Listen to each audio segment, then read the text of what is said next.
रवि शर्मा या बाकी लोगों पर यह आरोप लगता है कि ये जो हवाबाजी होती है, मेरे पास मर्सिडीज है, मेरे पास BMW है, मैं 6 लाख रुपया महीना GST भरता हूँ, इसी हवाबाजी में गरीब आदमी फंस जाता है। जो ऊपर वाला आदमी है वो तो पैसा कमा रहा है और जो नीचे आता जा रहा है वो केवल सपनों में जी रहा है। ये बिल्कुल 100%। एक महीने में 100 करोड़ कमा लिया, लोग कह रहे हैं कि भाई साहब इनको देख के तो अंबानी जी शर्मा रहे होंगे। मेरा मंथली टर्नओवर 100 करोड़ से ऊपर रहता है। इस तरह की हवाबाजी चल रही है। इनमें और डायरेक्ट सेलिंग में क्या अंतर है? जिस व्यक्ति का था, जो भी उसने बोला, वो सफल व्यक्ति है डायरेक्ट सेलिंग का, लेकिन एक्सपेक्ट ये पिरामिड लेवल पे काम करती है कि आप नीचे 5 आदमी जोड़िए, उसके नीचे 5 जोड़ेंगे। पिरामिड का जो परसेप्शन है, ये आज तक कोई समझ नहीं पाया व्हाट इज द पिरामिड। अब मान लीजिए गरीब आदमी आपके पास आता है जिसको हिंदी बोलना भी ढंग से नहीं आता, उसको क्या फ्री में सब सिखा रहे हो? 3 साल 5 साल लगते हैं एक आदमी को ग्रूम करने में। ग्रूमिंग के तो पैसे आते होंगे, ट्रेनिंग का कोई पैसा आपकी इंडस्ट्री मीम मटेरियल क्यों बन गई? हमारी इंडस्ट्री में लोग इतने दिखते हैं, लोग रोज अचीवमेंट करते हैं, कोई गाड़ी खरीदता है, कोई पैसे कमाता है। अब ये बेरोजगार लोग जो इन्फ्लुएंसर है, हमारा मजाक बना के इनको पैसा मिल जाता है। डायरेक्ट सेलिंग में नए लोगों को भर्ती करने पर इतना जोर क्यों होता है? एक असली या नकली कंपनी का फर्क कैसे पहचाने? कोई भी मीडिया चैनल या कोई भी मीम्स बनाते हैं, वो अपनी जगह कहीं हद तक सही भी कहते हैं। जितने भी दुगने पैसे करने का वादा करते हैं, ये सब नकली है सर। जो स्कैम वाले होते हैं, उस स्कैम से बचने के लिए क्या सलाह दोगे? डायरेक्ट सेलिंग में महिलाओं की क्या भूमिका है? सबसे बड़ी भूमिका उनकी थी सर। डायरेक्ट सेलिंग बनी महिलाओं के लिए थी। प्रोडक्ट सारा इंसान इंडस्ट्री है, इसमें कितनी % हवाबाजी है, कितनी % सच्चाई है? तो एक चेक ला दे किसी का झूठा कि भाई इसने ये बोला, इसके पास ये गाड़ी नहीं है, आप ही चलाइएगा चैनल में, मैं बोलता हूँ। गरीब आदमी इन्वॉल्व है, इसलिए लोगों को मजाक उड़ाने का मौका ज्यादा मिल जाता है। बस sir, thank you so much Shubhankar sir, आपने ये बात बोल के ना दिल खुश कर दिया। हमारे यहाँ ना सर वो इस लेवल पे एक ऐसी इंडस्ट्री जिसमें जुड़े तो करोड़ों लोग हैं, लेकिन वो इंडस्ट्री मीम मटेरियल बन गई है। हमने भी कई सारे वीडियोस किए और कई सारे सवाल खड़े किए, तमाम टीवी चैनल्स ने खड़े किए, लेकिन फिर दूसरे पक्ष से एक राय आई कि हर सिक्के के 2 पहलू होते हैं। एक पहलू जो प्रत्यक्ष तौर पर हमने भी दिखाया, सारी दुनिया दिखा रही है। एक पहलू जो वो कहना चाहते हैं, और इसीलिए आज हमें लगा कि दूसरे सिक्के को भी लाते हैं उन कठिन सवालों के साथ जो हमारे मन में थे, जो हमने उठाए थे। और इसीलिए आज हमारे साथ हैं संजीव कुमार जी, डायरेक्ट सेलिंग के दिग्गज हैं। दिखाकर उनकी जड़ें खोद देते हैं जिससे वो निकल नहीं पाते। तो शुभंकर सर, जैसे कि आप कह रहे हैं कि ये गरीबों को सपने दिखाने वाली इंडस्ट्री है, मैं बिल्कुल सही कहता हूँ कि हाँ, हम सपने दिखाते हैं। लेकिन जैसा कि आपने कहा कि लूटने वाली इंडस्ट्री है, तो लूट को हम कैसे समझे? लूट का मतलब होता है जब कोई किसी व्यक्ति से कोई पैसा लेके उसका लॉस कर दे, उसको हम लूट कहेंगे। हमारी इकलौती ऐसी इंडस्ट्री है जहां लूट के नाम पे हम सर सपने दिखाने के नाम पे 54 और 50 पैसे तक नहीं लेते हैं, क्योंकि हम जो भी उसे देते हैं, जो भी ethical product based direct selling company है, वो किसी के पास भी जाती है तो उसको एक उत्पाद देती है, प्रोडक्ट देती है, और प्रोडक्ट का प्राइस समझाती है, प्रोडक्ट समझाती है। तो वो व्यक्ति सपनों के पैसे नहीं देता सर, प्रोडक्ट के पैसे देता है। प्रोडक्ट उत्पाद खरीदने के बाद उसका मन करे तो डायरेक्ट सेलिंग करे, मन ना करे तो प्रोडक्ट यूज़ करे, अपने घर पे रहे, कभी भी डायरेक्ट सेलिंग ना करे। ऐसे बहुत से लोग हैं, सिर्फ हमारे कंज्यूमर हैं, हमारे डिस्ट्रीब्यूटर नहीं है। डिस्ट्रीब्यूटिंग करना उसकी मर्जी है कि वो प्रोडक्ट डिस्ट्रीब्यूट करे, नेटवर्क बनाए, कंपनसेशन प्लान में आए, पैसे कमाए, सपने पूरे करे या ना करे।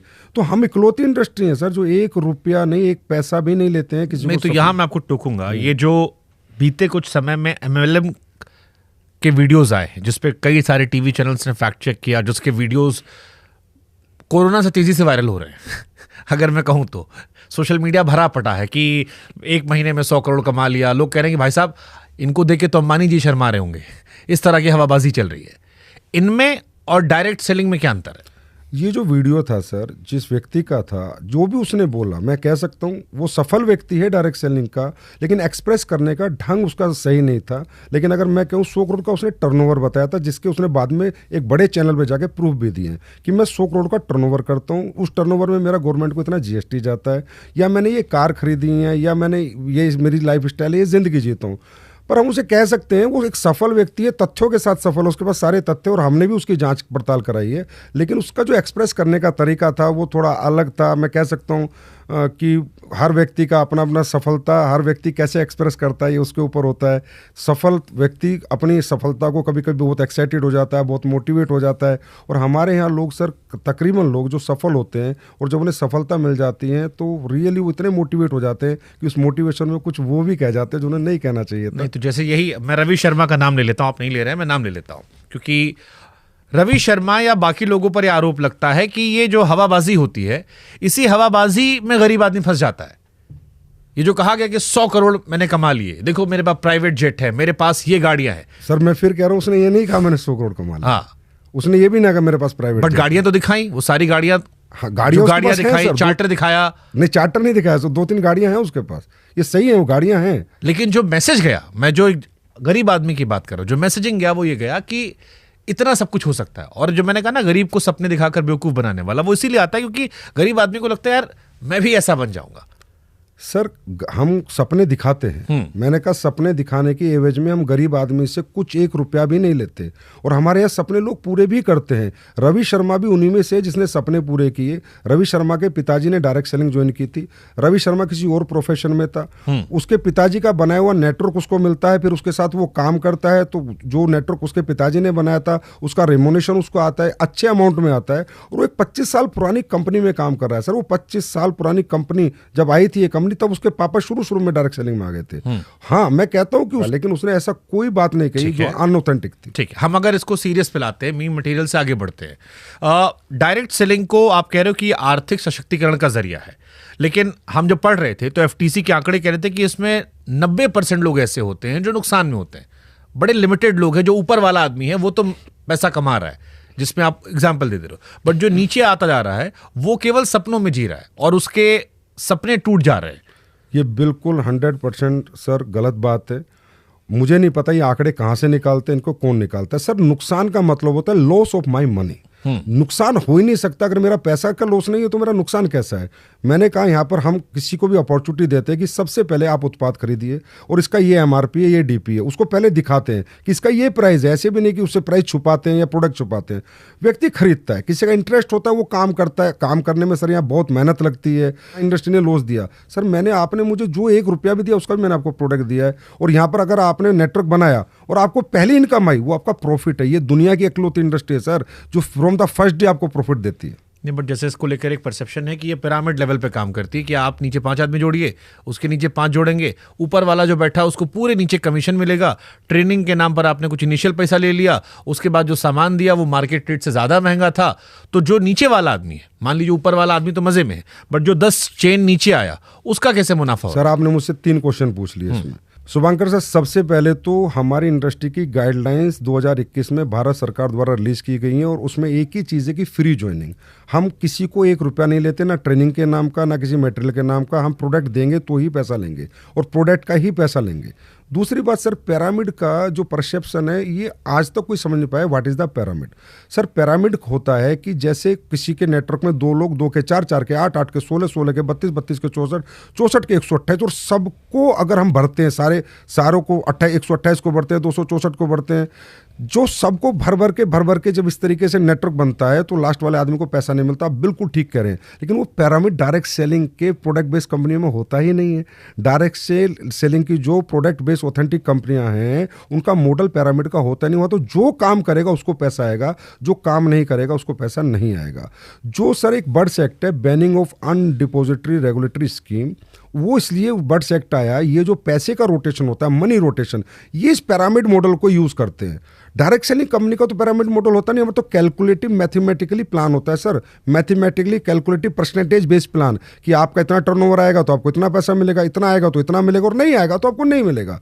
पिरामिड तो तकरीबन के 100% मनी रोटेशन कंपनी यूज करती है। तो उसमें क्या होता है, जो लोग शुरू में 1-2 साल पैसा देते हैं, तो जो मनी रोटेशन कंपनी उसकी इनकमिंग बहुत अच्छी होती है। पहले इनकमिंग होती है, 2 साल बाद ज़्यादा लोग पैसा देने लगते हैं कि अरे हमें सबको डबल हो गया, ट्रिपल हो गया। तो फिर सर इनकमिंग कम हो जाती है और आउटगोइंग ज़्यादा हो जाती है और कंपनियां भाग जाती है, तो नीचे वालों को पैसा नहीं मिलता। हमारे यहाँ तो मॉडल यूज़ नहीं होता सर, नीचे और ऊपर वाला। हमारे यहाँ तो मॉडल यूज़ होता, आपका टर्नओवर होगा तो आपको पैसा मिलेगा, नहीं तो नहीं मिलेगा। मैं एक एग्जाम्पल से बताता हूँ। हमारे यहाँ कहते हैं कि लोगों को जोड़ने का बिजनेस है, पिरामिड मॉडल है। नहीं सर, मेरे यहाँ डॉक्टर काम करते हैं, वो डॉक्टर मेरे यहाँ से 10 लाख के प्रोडक्ट खरीदता है, हर महीने बेच देता है। और जो मेरा स्ट्रक्चर ऑफ बिजनेस मॉडल मैंने उसको दिया है कि इतने पीवी तुझे यहाँ डालने, इतने यहाँ डालने, इतने यहाँ डालने, तुझे इतना पैसा मिलेगा। सर वो बिना एक आदमी को जोड़े उतने ही पैसे कमाता है, सिर्फ प्रोडक्ट बेच के उनके पीवी को प्लेस कर करके स्ट्रक्चर में। अब आप ये बताइए पिरामिड मॉडल कैसे हो गया?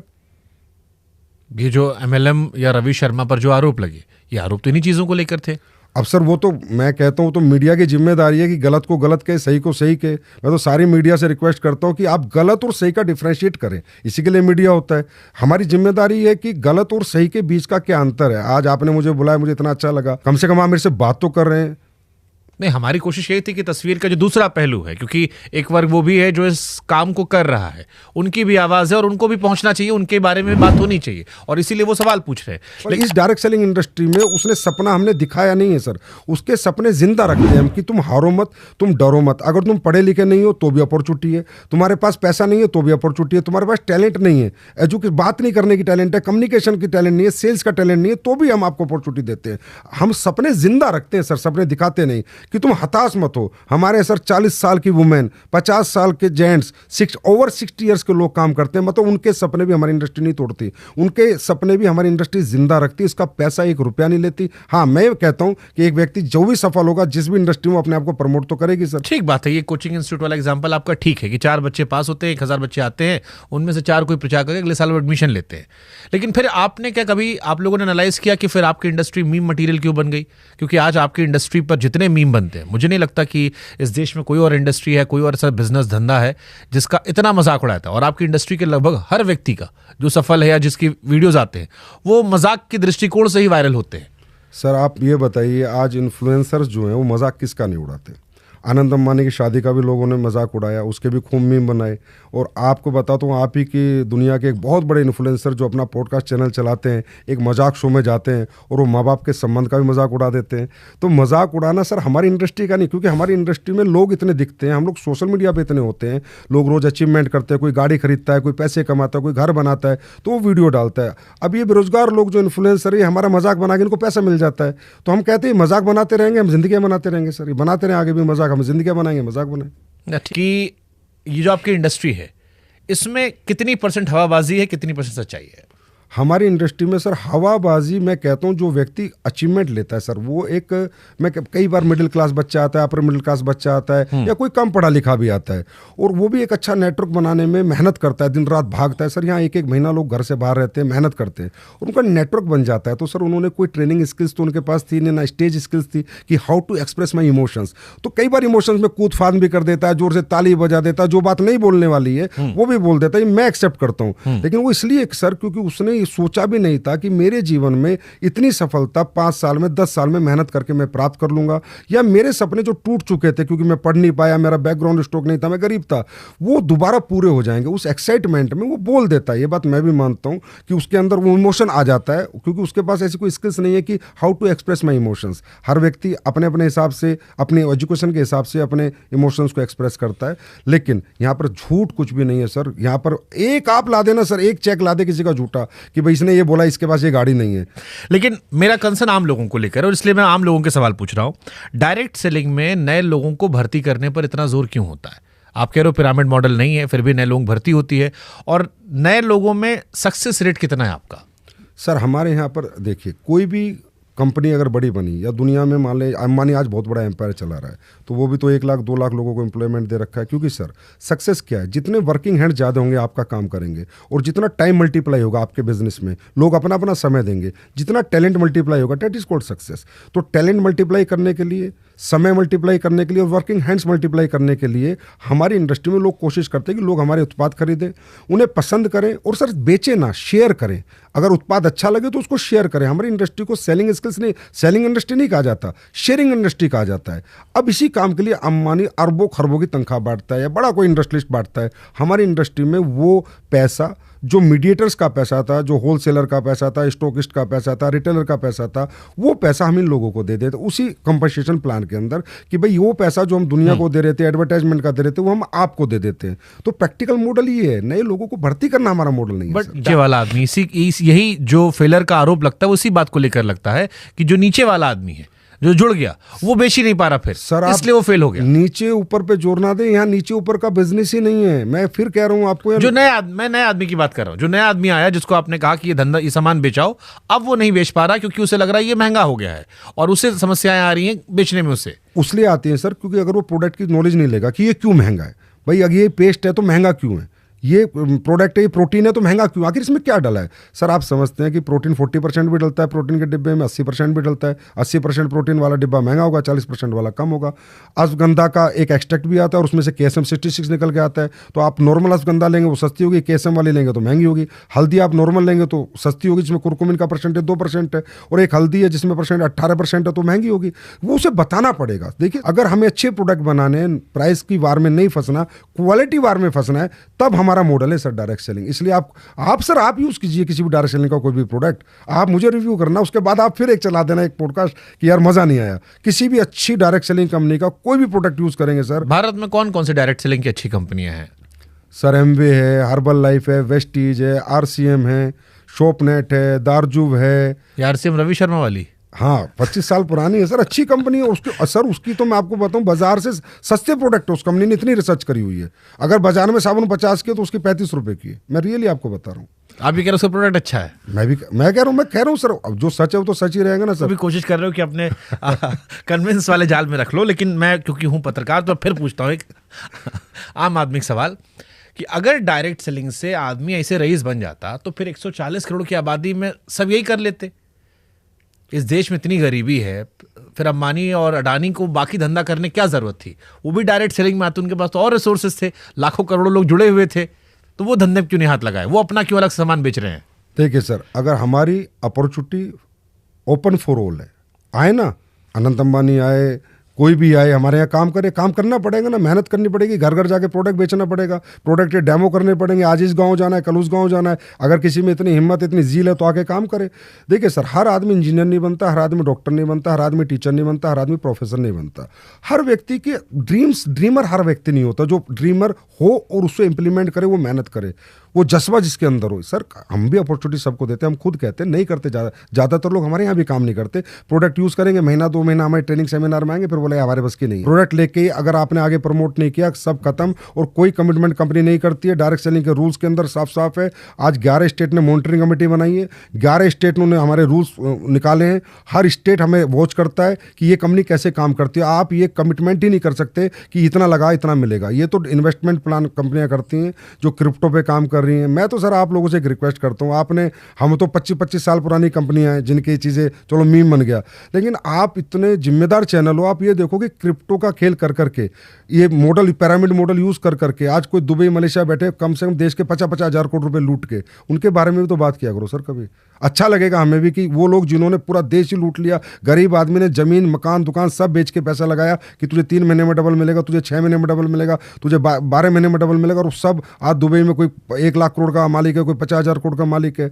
ऐसी ऐसी कंपनियां इस देश को लूट रही हैं। वो है सर अनइथिकल। वो मॉडल नाम लेते हैं MLM, नेटवर्क मार्केटिंग, उन्होंने हमें बदनाम कर रखा है। हम तो प्योर डायरेक्ट सेलिंग है, product base ethical direct selling. Without product sale आपको 5 रुपए भी नहीं मिलेंगे। ठीक है, कोई कमिटमेंट मान लो मैंने आपको सबसे पहले खरीदा होगा, वो मजे में रहेगा जिसकी ज्यादा टीम होगी सर, जिसका टर्नओवर ज्यादा होगा। पहले और बाद का नहीं है। कोई पहले आया उसने काम ही नहीं किया सर, मैं पहले आया। नहीं पहले मतलब जैसे जिस आदमी ने पहले बनाया, आप मेरे नए गांव में आए तो उस गांव में जो पहला आदमी खरीद लिया, उसके बाद जितने खरीदते जा रहे हैं, कुछ नहीं बनेगा उस पहले आदमी का, कुछ नहीं बनेगा। वो पहला आदमी 1 रुपया नहीं कमाएगा, और जो उसके 2 साल बाद उसी के नेटवर्क में आया वो पैसे बनाएगा। क्योंकि वो स्ट्रक्चर पे पूरे पे काम करना पड़ता है, ना कि ये कि मेरे नीचे आप आ गए तो आप पैसे कमा लोगे, आपके नीचे ये आ गए तो ये पैसे कमा लेंगे। नहीं, वो एक मॉडल है, पूरा स्ट्रक्चर है, उसको पूरे को आपको पीवी डालने पड़ेंगे, पूरा टर्नओवर क्रिएट करना पड़ेगा। मैं पहले आया, मैं टर्नओवर कुछ नहीं क्रिएट किया, कम आपके प्रोडक्ट नहीं बेच पाया। आखिरी में आया, वो 1 करोड़ का टर्नओवर कर रहा है, 5 करोड़ का कर रहा है, तो जो आखिरी वाला वो कमाएगा सर, पहले वाला नहीं कमाएगा। भारत में डायरेक्ट सेलिंग कानून कितने सख्त हैं और इसमें वायलेशन के उदाहरण है?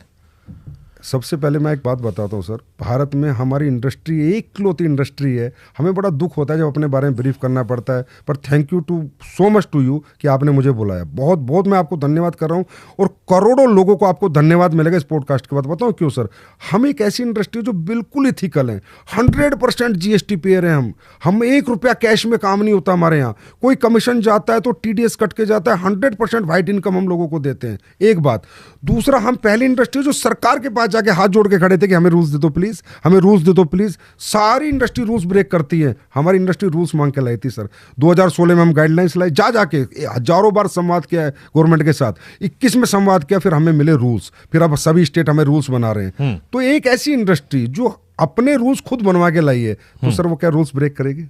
अच्छा, एक सवाल बहुत कॉमन आदमी का होता है, अगर आप लोग आम लोगों के लिए काम करते हो, गांव में सामान बेचते हो, तो जितने आपके बॉसेस होते हैं सब सूट बूट में क्या घूमते हैं? अब सर सूट बूट में देखिए, आप समझिए कि ये भी बड़ा ट्रेंडिंग टॉपिक होता है कि सूट पहन के उसके बाद फिर हवाबाजी होती है। नहीं, हवाबाजी नहीं होती है, पर वो सूट क्यों पहनते हैं? देखिए सर, क्या होता है कि हमारे यहाँ पर कौन आ सकता है, पहले हम उस पर बात करते हैं।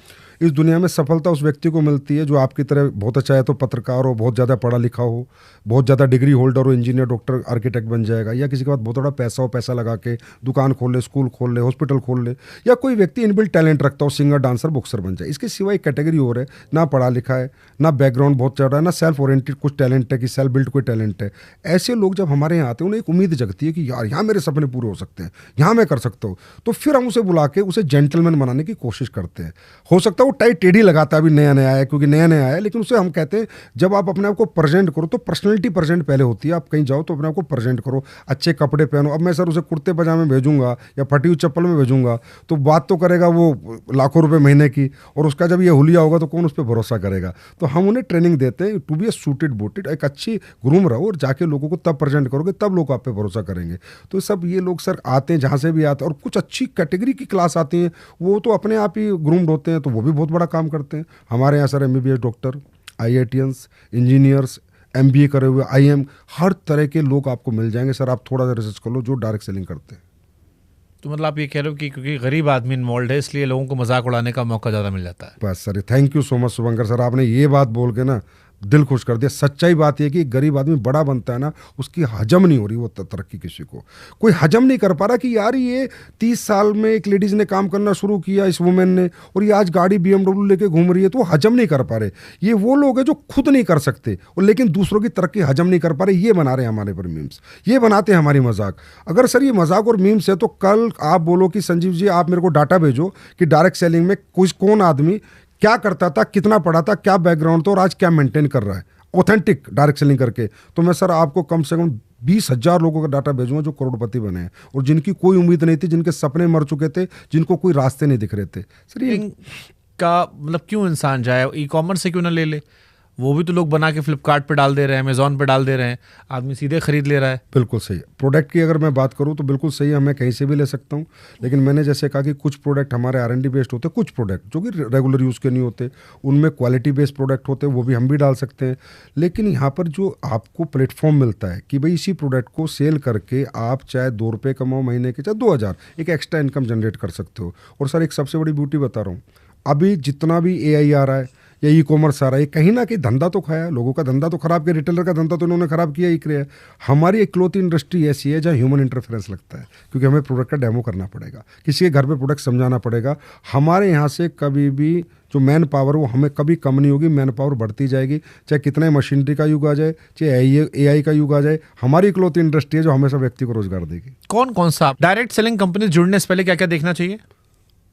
उस कंपनी के प्रोडक्ट क्या है, उस कंपनी का मैनेजमेंट कैसा है, एक्सपीरियंस मैनेजमेंट है, अनएक्सपीरियंस मैनेजमेंट है। और जैसे कि आपने एक बीच में क्वेश्चन किया था, बड़े हिंदुस्तान लीवर भी डायरेक्ट सेलिंग में आगे चला गया, नहीं कर पाया काम, क्योंकि यहाँ पर वो लीडरशिप डालनी पड़ती है, स्किल्स डेवलप। ओसवाल ग्रुप ने भी की, बहुत सी बड़ी बड़ी ग्रुप आए हैं, करने की कोशिश की है, लेकिन यहाँ मेहनत बहुत है सर, बहुत ज़्यादा मेहनत है।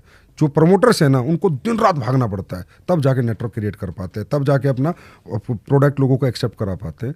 तो एक ही चीज़ देखें कि गवर्नमेंट के पूरे रूल्स फॉलो कर रही है, प्रोडक्ट के डेमो कर रही है या नहीं कर रही है, प्रोडक्ट हमारे यूज़ के हैं, नीड के हैं या नहीं है, वर्थेबल है या नहीं है। और जो प्रोडक्ट आप एक बार चाहे उसका छोटा प्रोडक्ट ले लें, कोई जरूरी नहीं है आप हज़ारों का लें, कोई 100 रुपये का 50 रुपये का प्रोडक्ट ले लें, जो भी कंपनी, क्योंकि यहाँ पर ऐसा कुछ नहीं कि आपको 2,000 का लेना है, 5,000 का लेना है, आप 50 रुपये साबुन भी ले सकते हो, एक साबुन लेके भी यूज़ कर लें, हाँ यार इसमें दम होगा तब मैं इसके आगे बढ़ूंगा। तो ये तरीका है। 2000 सेलिंग में लीडर्स को गुरु जी, महाराज जी, मेंटोर महाराज ये सब कहकर बुलाते हैं।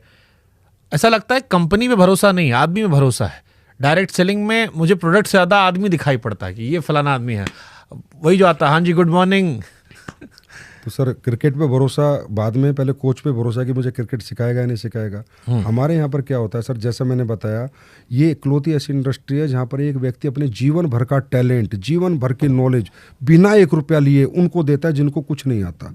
तो उस आदमी में लोग अपनी उम्मीद देखते हैं कामयाबी की। अभी सर आप अभी recent example, India world cup लेकर आया, हरमनप्रीत कौर ने जीतने के बाद सबसे पहले जाके अमूल मजबूदार के पैर पकड़े कि थैंक यू कोच कि आज हम ये जीत गए। तो क्या वो गलत था? नहीं गलत नहीं, तो भावुक थी वो, जयशा के भी पैर पकड़ लिए उन्होंने। हाँ, जैसा कि भी पैर पकड़े। तो भावुकता यहाँ भी है ना सर, हर व्यक्ति को लग रहा है यार मुझे तो कुछ नहीं आता था, गुरुजी मुझे सिखाएंगे, तो वो गुरुजी खुद बनाते हैं, हम नहीं कहते हमें गुरुजी बोलो, वो उनको मेंटर खुद मानते हैं, क्योंकि उस मेंटर ने उन्हें रात रात भर काम सिखाया है कि ऐसे प्लान देना है, प्रोडक्ट में ये डाला हुआ है, तुझे ऐसे बताना है, और जब तेरी टीम बन जाती है तो उन्हें सेल्स की ट्रेनिंग ऐसे देनी है, पर्सनैलिटी की ट्रेनिंग ऐसे देनी है। जो उस इंसान ने अपने 10 साल के कैरियर में सीखा वो अगले 10 महीने में डिलीवर करता है फ्री ऑफ कॉस्ट, और उसमें लोगों को दिखता है अगर सर हमें गाइडलाइन देंगे, नॉलेज देते रहेंगे तो हम भी नेटवर्क बना जाएंगे और हम भी एक दिन यहाँ सफल हो जाएंगे। तो उस उम्मीदों के कारण सर कोई पैसे देके कहीं भीड़ नहीं बुलाई जाती, ना पैसे देके, ये एकली तो इंडस्ट्री जहाँ पैसे देके ना तो सर भीड़ आती, कोई नहीं आएगा। आप बताइए कौन आएगा पैसे देके, और कोई माला नहीं पहनाता। यही इंडस्ट्री है दिल से लोग करते हैं, इमोशनल इंडस्ट्री सर। यानी कुल मिलाकर आप ये कह रहे हैं कि भरोसे की इंडस्ट्री, जिससे भरोसा आदमी जो है उसी के इर्द गिर्द है। प्रोडक्ट से ज्यादा वो इंसान जो आपको सेल कर रहा है उस पर भरोसा करे, चाहे नीचे वाला हो या ऊपर वाला हो। हाँ जी, प्रोडक्ट एक पार्ट है सर, लेकिन अगर मुझे प्रोडक्ट बेचना ही कोई नहीं सिखाएगा, मैंने नेटवर्क बनाया उसको चलाना ही कोई नहीं सिखाएगा, उसको सेल्स स्किल्स कैसे डेवलप करनी है, उसमें पर्सनैलिटी स्किल्स कैसे, कम्युनिकेशन स्किल्स कोई बताएगा नहीं, तो मैं तो रॉन्ग हूँ ना सर। मैं तो पता नहीं किस, मेरा जो बैकग्राउंड है हो सकता है इंजीनियर का है, हो सकता है डॉक्टर का है, हो सकता है टीचर का, हो सकता है प्रोफेसर का, हो सकता है मजदूर का भी हो सकता है एक सुपरवाइजर का भी हो सकता है, लेबर का भी हो सकता है। अब मुझे जो व्यक्ति सिखा रहा है, जो मुझे रोज बता रहा है, रात रात भर जाग रहा है मेरे साथ, उस व्यक्ति को। फौज में थे? हाँ जी। पिताजी भी थे? पिताजी भी थे। तो फौज से फिर इधर आने का मतलब, मकसद? फौज में रहते रहते डायरेक्ट सेलिंग के मॉडल की ताकत को समझा, प्रोडक्ट को समझा, गैप्स को समझा, खासकर कि भाई भारत में क्या गैप्स है। तो सर एक बहुत बड़ा गैप मुझे सर रियलाइज़ हुआ कि हमारे देश में ना बीमारी बहुत है और बेरोजगारी बहुत है, बहुत बड़ा गैप है, और वेलनेस का नॉलेज ही नहीं है, अवेयरनेस नहीं है। मुद्दा ये नहीं है कि आप बीमार हो रहे हो, मुद्दा ये बीमार हो क्यों रहे हो। तो ये अवेयरनेस क्रिएट करना, सेमिनार्स करना, तो मुझे अच्छा लगा यार ये मॉडल पे काम करेंगे, हर्बल प्रोडक्ट्स बनाएंगे, लोगों को देंगे, पैसा भी कमाएंगे, दुआएं भी पाएंगे, रोजगार भी देंगे। तो आज आपके भगवान के आशीर्वाद से और सभी लोगों के सहयोग से आज सब कुछ है। क्या करते थे फौज में आप? फौज में मैं गनर था, आर्मर्ड कोर में, टैंक के गोले चलाता था। कहाँ कहाँ पोस्टिंग थी? मेरी पठानकोट थी, हिसार थी, जम्मू कश्मीर में RR राष्ट्रीय राइफल्स में भी रहा हूँ। उसका एक्सपीरियंस कुछ काम आता है यहाँ पे? पूरा काम आता है, डिसिप्लिन काम आता है, दिन जागने की ताकत रहती है, मेहनत करने की हिम्मत रहती है, सच बोलने की सबसे बड़ी ताकत है मेरे अंदर। Honesty is the best policy, वो आर्मी से सीखी है मैंने। तो डिसिप्लिन हूँ। जाते आते कोई 5 प्रोडक्ट जो डायरेक्ट सेलिंग के सुपरहिट हों, जो आप चाहेंगे कि लोग रिकमेंड करें, ट्राई करें शुरुआत के तौर पर, कि आपको एक्सपीरियंस करें कि ये आपके 5 प्रोडक्ट हैं जो मार्केट में इस तरह के प्रोडक्ट से बेहतर हैं। पर डायरेक्ट सेलिंग के पेस्ट किसी भी कंपनी का आप यूज़ करके देख सकते हैं। मैं अपनी कंपनी का नाम तो लेना मुझे अच्छा नहीं लगेगा। सैनिटरी पैड आप किसी भी कंपनी का ले सकते हैं जो लेडीज़ का होता है। प्रोटीन आप किसी भी कंपनी का ले सकते हैं। मल्टीविटामिन आप किसी भी कंपनी का ले सकते हैं। जो अच्छी कंपनियां, अच्छी बुरी कंपनी का फ़र्क ये है, प्रोडक्ट का ही फ़र्क होता है। जो अच्छे प्रोडक्ट दे रही है वो सबसे अच्छी कंपनी है, जो सबसे बेस्ट प्रोडक्ट बना रही है वो सबसे बेस्ट कंपनी है। अभी सबसे बेस्ट प्रोडक्ट का क्राइटेरिया क्या है? जिसके अच्छे रिजल्ट्स हों, जहाँ कंज्यूमर एक्सेप्टेबिलिटी। तो एक आम आदमी जो नहीं जानता, मैं फिर घुमा के पूछ रहा हूँ, एक आम आदमी जो डायरेक्ट सेलिंग से बिल्कुल वाकिफ नहीं है, उसको कौन से 5 आप प्रोडक्ट रिकमेंड करेंगे और कैसे भरोसा करेंगे ये अच्छी कंपनी है, इससे ले लो? देखो सर, हर कंपनी के अलग अलग प्रोडक्ट है, तो मैं स्पेसिफिकली 5 प्रोडक्ट नहीं बोल सकता, फिर भी बोल देता हूँ कि सैनिटरी पैड हो गया, ये ऐसा प्रोडक्ट है, कॉमन सा है, कोई भी ले सकता है। पेस्ट हो गया, अच्छी कंपनियों का कोई ले, मल्टीविटामिन हो गए, प्रोटीन्स हो गए। बाकी हर कोई कंपनियाँ सर्विस सेक्टर में भी हमारे यहाँ, किसी के बहुत सारे प्रोडक्ट है, मसाले भी बहुत कंपनियाँ बनाती है, बहुत नहीं भी बनाती, क्योंकि हर कंपनी की प्रोडक्ट रेंज अलग अलग है, किसी की 100 है, किसी की 200 है, किसी की 400 है, तो अलग अलग रेंज है। पर आप कोई भी एक प्रोडक्ट यूज़ करो, मैं तो कहता हूँ कोई भी एक यूज़ करो और सबसे सस्ते वाला यूज़ करो उस कंपनी का, और फिर देखो इसमें रिजल्ट है और मुझे वर्थेबल है और मुझे मजा आया, तो समझ लो आपका कैरियर बनेगा। क्योंकि अगर आपको कोई चीज़ अच्छी लगी है सर, जब तक आप संतुष्ट नहीं हो ना, आप दुनिया में किसी को संतुष्ट नहीं कर सकते। पहले आप सेल्फ सेटिस्फाइड हो, उसके बाद ही आगे बढ़ो, नहीं तो इसके बारे में ना नेगेटिव बोलो ना पॉजिटिव बोलो। प्रोडक्ट लो, यूज़ करो, अच्छा लगे तो प्रमोट करो, नहीं लगे तो बोलो चलो यार 10-20 रुपए की तो बात थी। पढ़ेंगे और आपके जान पहचान वाले या वो लोग जो इस्तेमाल कर रहे हैं, नहीं कर रहे हैं, वो भी पढ़ेंगे। बहुत बहुत शुक्रिया आपका। हमारी कोशिश थी सारे सवालों के जरिए आप लोगों का जो एक पहलू था उसे लाया जाए।